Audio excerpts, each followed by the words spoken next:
our last video, we took a look at my EDC. That is the tackle that comes with me every single time I go out on a fishing trip. The tackle that you use is absolutely pointless if you are not using the right kind of bait, and that is what we are going to be talking about today. I have a little bit of a visitor, and he is being a little bit impatient because he smells the bait that I have prepared for today's video.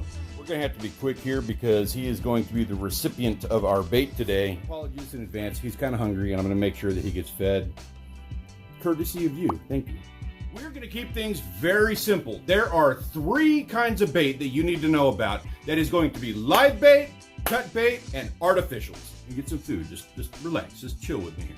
The thing that you need to know about bait in general is how the fish are going to see it. There are 3 different ways that fish are going to be viewing your bait. That is by sight, by smell, and by feel. Those are the ways that you are going to be judging the kind of bait that you decide to use on any particular day, given any particular conditions when you decide to go out fishing. Let's talk about the absolute best bait that you can use regardless of what the conditions are, and that is going to be live bait.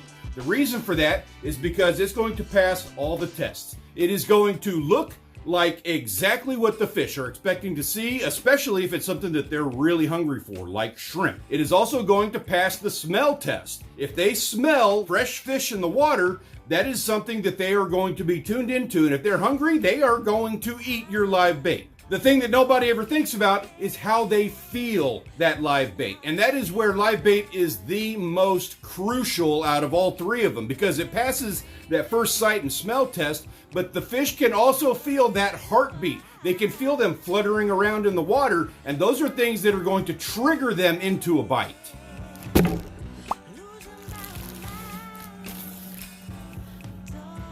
We need this guy alive and kicking, and we need him to look as natural in the water as possible. So you do not want to be hurting him in the process of doing the hook set and preparing him on the rig.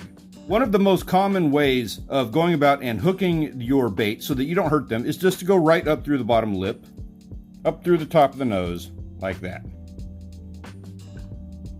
That keeps your presentation very easy, very clean. It's not going to hurt any vital organs. And hooking him in the head like this keeps him going up current in the water column. So it keeps a natural motion. The problem with this is that if your hook is too big, or if you hook too close to the end of the lip, when you go to cast it, that hook can rip out.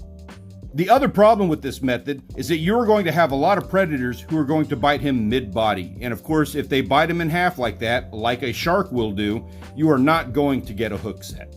There is a tactic for fixing that. We will talk about that in just a moment. The other method that a lot of anglers will use is very similar, and that's to go right in through the nostril right there. You don't see this next method a whole lot with mullet, but you are going to see it a lot with bluegills and perch and those wide-bodied style fish. It's going to be to hook them through the back like this. This works in that it doesn't hurt the fish. Typically, this is not going to look very natural. If they are hanging out beneath a popping cork to where your fishing line is going to go up towards the surface, and they can hang out like this in the water column, you want to keep them close to the surface this way, that will work. But if you tie this to a weight and that causes the line to drag down, or if you have them on a drop shot where you want that line to be sticking off, this isn't going to work as much because it's going to pull him at a weird angle like this and give a fairly unnatural presentation. It's going to make him tired, he's not going to be swimming as well, and it also looks really funky in the water. That same note, you're going to see a lot of anglers who do a similar thing in the back end. They will either hook him down by the anus or do the exact same thing on the upper side over here, and you're going to have the exact same issues with this. If you have a weight down here, it's going to hold him to the bottom, but he's going to be trying to swim up towards the surface to get away. Now, hooking him like this has the benefit that if you get that mid-body bite, you have a lot more potential of getting a hook set here. This is not the worst way to go about presenting your bait. I don't think it's the best, but at the very least, you need to know what you're doing when you hook your bait so that you know how this looks and your presentation is the best that it can be. A moment ago, I talked about the problems that you have with this front nose hook set. And a couple of times we talked about how you miss out on that mid-body bite when you have the hook set up at the head like this. In order to get a hook set with this, the entire bait has to get eaten. You can put on a cheater hook, So this hook is just ridiculously large for this because it's a cheater that I use for large sharks and stuff, but I'll just give you an idea. What you would do is effectively have this connected to the eye of your hook like that, and then you would have this bait dangling off the back, and ideally you would have that hooked in through the back so that somebody who came along mid-body and took a bite is going to get the hook set. You would ideally want to shore this up to where it's just long enough to where it comes sticking out his back with a presentation, something like that. As you can see by looking at this, with a live bait, when your goal is to get the best presentation possible, while you add the benefit of getting that back end hook set with this looks ridiculous in the water. It is going to wear out your bait. Even if it's a smaller hook and this is monofilament, it is not going to look good. It is going to wear him out, and your presentation suffers drastically when you go to put a cheater on. However, if this is an issue you're having, that is a possible solution for you. When we are offshore fishing, there are a couple other methods that we use. One of the ones that I like, and this is very difficult to master because it has a tendency of killing the bait. So you really got to know what you're doing with it, but I would suggest practicing this because the benefits are there if you master it. And the way that works, you're going to go and you're going to put the hook in their mouth. Then you're going to feed it through their gills like this. And this is where it has a tendency of killing the bait because you cannot damage those gills, so you have to be very careful. But you pull that through, put a little insertion right behind his collarbone right there, and you do not want to pierce his heart, you don't want to pierce his intestines, you just want to make a little cut right there to make poking this hook through a little bit easier on him. Take your hook back into the gills, you're going to hook him back through that little hole that we showed, bring that hook through, and then you're going to pull this line back through his mouth, and that hook needs to come up into his mouth. And that is an effective bait right there for keeping him alive and putting your hook a little bit farther back into his body rather than having it on the nose. So you get a little bit more of a chance of getting those body shots from the other fish and getting your hook set. Again, you have to be a master of doing this without killing your bait. But it is a very effective way of trolling a bait. His movement is going to be very natural. Live bait presentation works in any kinds of conditions. However, there are going to be times when you are not able to get your hands on live bait, and there are going to be times when live bait is really just not worth the amount of money or effort that you're going to be putting into it. For example, if you have really muddy water, maybe you have higher surf and noise that is canceling out the fish's ability to hear that bait, then you are going to want to focus on the senses that those fish are going to be using to find their food. They may be relying less on that lateral line and less on the movement of the bait that they are looking for, and they may be relying more on scent. That is when cut bait earns its stripes as far as being a very valuable bait to use. Let me show you the way that we go about presenting cut bait when we are out in heavier surf conditions or muddier water and we can't physically afford to purchase live bait. Maybe we can't find live bait, or maybe we just accidentally killed that mullet by trying to do the gill hook thing presentation. That's entirely possible too. Now, there are more cut bait presentation options available out there than you may be aware of. The first, of course, is always going to be to simply cut some chunks out of your bait, like so.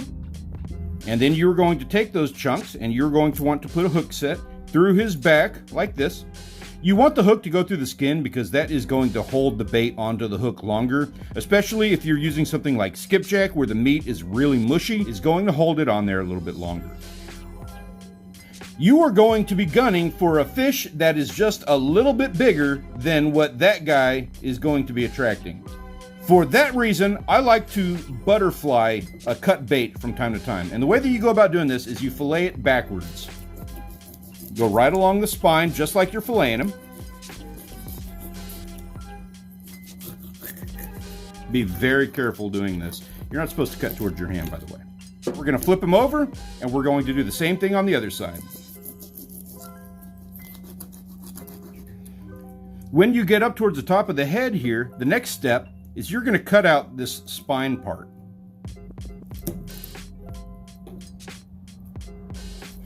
And that leaves us with this. That is the majority of your bait. it is much larger than the pieces of cut bait that we were looking at a moment ago. This releases a lot of scent into the water. The other reason you want to cut out that spine part is because of your presentation with this. So if you have the hook set in the head like you would a live bait, when it is in the water, it's going to flutter like this. When you have the spine on there, with a bait like that, it's going to have a tendency of rotating and spinning on the line, and that's going to twist up your line. It's going to give a very pitiful presentation. It's not going to look good. It's not going to look natural. Also gives you the ability to hide a cheater hook in the meat back there so that your presentation doesn't have to be quite as bad if you need to put a cheater hook on the back end of that. The biggest issues that you're going to have using cut bait is going to be the bait fouling up the line because it's getting caught in the current and the waves and it's getting dragged in weird directions. You want to make sure that your presentation is in such a way that it flows with the current without looking all weird. You want it to flutter, you want it to have some movement, but you don't want it twisting and spinning and just being weird. There are specific rigs that I would be using for both of these kinds of baits, and we will be talking about that in a future video. I don't want to take up too much time on this one. If you're interested in seeing more of this, I'm doing an entire series on these things that I'm trying to pass along all of the knowledge that I have stolen from others, and if you would like to get in on that as well, hey, please consider subscribing. I'd be more than happy to share all of those dirty little secrets I've picked up along the way. And finally, the last style of bait that we're going to be talking about today is artificials. And oh boy, what a conversation that is. Why is it that so many fishermen enjoy using artificial baits for all of the fishing that they do? For starters, you have to understand that there is that added element of it being a little bit of a challenge going out there with no bait, just a fishing pole and a little slab of metal and trying to catch yourself big time trophy redfish. That having been said, there are some pretty good reasons to be using artificials. For one, you are going to eliminate a lot of the trash fish that are going to be trying to take your bait if you're putting cut bait or live bait on the bottom. You're not going to get as many hardheads and stingrays when you're throwing one of these versus a big stinky piece of bait that just smells like heaven to those guys. Fish have two different ways of seeing with their eyes. For one, they see visually? I don't know how to describe this. They will look at it and they see shiny and their brain thinks bait. But they have a second kind of vision. The more murky and dirty that water becomes, the more they rely on that sense of seeing motion versus seeing something physical. For that reason, if you have really muddy water, you want to go with a little bit of a dark lure, something that looks like a shadow, because shadows are what their eyes are trained to see when the water conditions are not very clear. As we discussed in my everyday carry video, that last video that we did, so there's basically like just a couple lures that you really need. Obviously, you are going to want a big old slab spoon, something that is shiny and bounces around the bottom and makes a lot of noise and has a lot of flash. Fish eat that up. That's a no-brainer. Going to want a bright colored one of these, and I don't remember what that thing is called, crankbait, jerkbait, whatever. Just a plug that you're going to throw out there with the red head and the white or the shiny silver side. They're just going to see that everywhere. Good to have yourself one of these artificial shrimps because they just look fantastic. It looks really real. They have a great action to them. And these work good in clear water because they have a really natural presentation. They don't work as good in muddy water. If you have a tail, like one of these guys has that paddle tail, they'll actually go for that guy a little bit better than the shrimp, hypothetically, in less clear conditions, simply because they'll be able to feel the noise on that versus that guy.